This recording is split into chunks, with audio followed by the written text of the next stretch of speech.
Yeah, It's wild how really bad people can still be charismatic. Like it. sure. Like you can. Like, I think the worst people are charismatic. Often, I've heard files and like you think they're going to do terribly in prison, and I guess they often do. But then sometimes like they make friends and get popular because they're just. I mean, some of them can be major streamers, aspiring. Maybe, but the ones I see are where like it's that giant ginger guy who's like, leave burnt peanut alone. You thought you were gonna. I'm not talking about burnt peanut. When there's an aspiring streamer, there's only one guy you look at. Oh, we know that's a lie. Oh, that's probably true. That's probably true. Yeah. Two-time. Yeah. Dr. Disrespect. Is okay. No, really? Is that what he meant? Oh my! He didn't want people to forget. Didn't want people to forget. Tempted file. Well, that was his character. I saw a thing the other day. It was a video. It was like top 10 YouTube files. And like it's got those like Spike TV smash cut lists. Yeah, like, it does. Oh, like, coming in at number 1. Eat that pussy 4545. He lured a little girl. Like he was on the list. EDP was on the list, and the doc was also on the list. EDP, didn't he get caught like 3 times or something? Like after the initial one, multiple times, and he kind of just twice. did a tee-hee.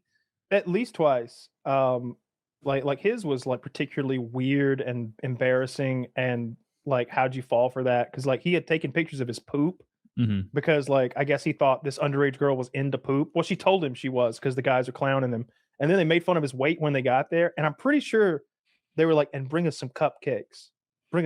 Bring me some cupcakes when you come." And I think he had shown up with like a whole bunch of with cupcakes. An empty carton of cupcakes. He's like Forrest Gump. I ate some. That's hilarious. I was getting stressed out about meeting my 11-year-old princess. These guys are being taken advantage of, though. I know it's a Shane Gillis bit, but it's just the truth that I heard a thing the other day. There's a documentary about To Catch a Predator. I haven't watched it yet, and I think they have Chris Hansen in it, and they kind of like point the finger at him a little bit because like I heard this phone conversation between the decoy and the file. First of all, it's immediately clear this is someone faking a voice to me, a person of at least average intelligence. I was like, that's not a child. And she's like saying things that a kid wouldn't say. I'm painting my little pink toenails for you, Daddy. And it's like, this is a 45-year-old woman sitting in a fucking camera crew van with like 3 smelly dudes right now. Like, and they're like, oh yeah. Like, it was that'd be terrible. so funny. Like he's like, oh, what are you wearing? And she's like, a diaper. And like people next to her are like, too young. I mean, the little girl's thing. Oh yeah, little girl things. That's exactly what I thought you'd be wearing. Like they're that stupid. What do you want me to bring? It's 3 for $15 anytizers at Chili's. Taylor, get off the microphone. Shut up. Didn't eat lunch. We can't eat anything he brings. He might drug it anyway. I passed out in the van because I ate the poppers, the jalapeno poppers. Yeah, a lot of those guys are like way below average intelligence and are being manipulated. It's tricked into doing this thing. Like they weren't out like a predator in the bushes looking for little girls. They approached him and like led him down this magical road where suddenly a girl is into you, which they've probably never had before in their lives. And it doesn't occur to them because they're sometimes borderline retarded that they're being tricked. And meanwhile, the Chris Hansen crew just wants ratings. You know, they're trading this for cash. You know, they have a profit motive in all this. I don't know. The only thing more easy than might be the way they catch them sometimes. I saw one where the guy they were like quote unquote catching was visibly like actually mentally handicapped. And it was like, it wasn't the big guy, the Fight for Kids guy. It was some other like pedo hunter crew. It didn't even seem to be one guy, just a bunch of people running around like at a ruckus in like a Costco. And they were saying like, you're a pedophile. You admitted to being a pedophile. And like, it's a guy with clear mental handicaps, like befuddled and confused, and like he doesn't understand what's being asked of him or what they want him to do.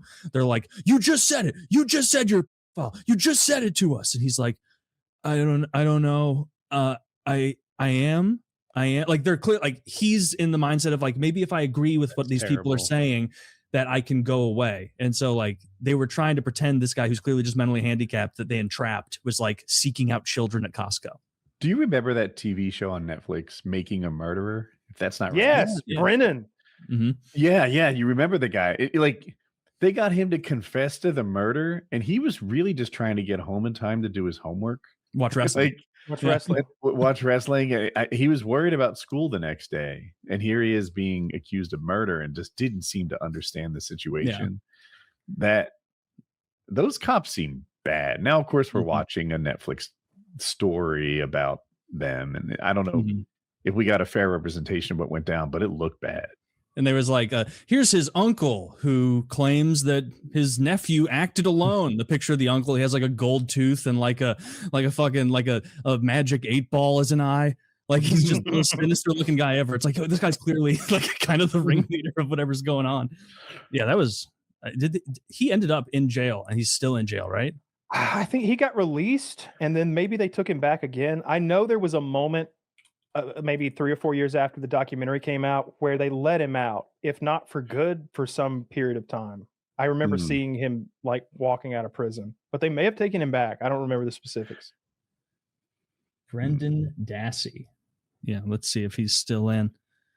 He's 36 years old. He is incarcerated at Oshkosh Correctional Institute in Wisconsin. Life in prison, but possibility of parole in 2048. Oh Good my God. I hope he's guilty with a sentence like that and not railroaded. Yeah, we'll come check on you in 38 years. Is that what we're doing now?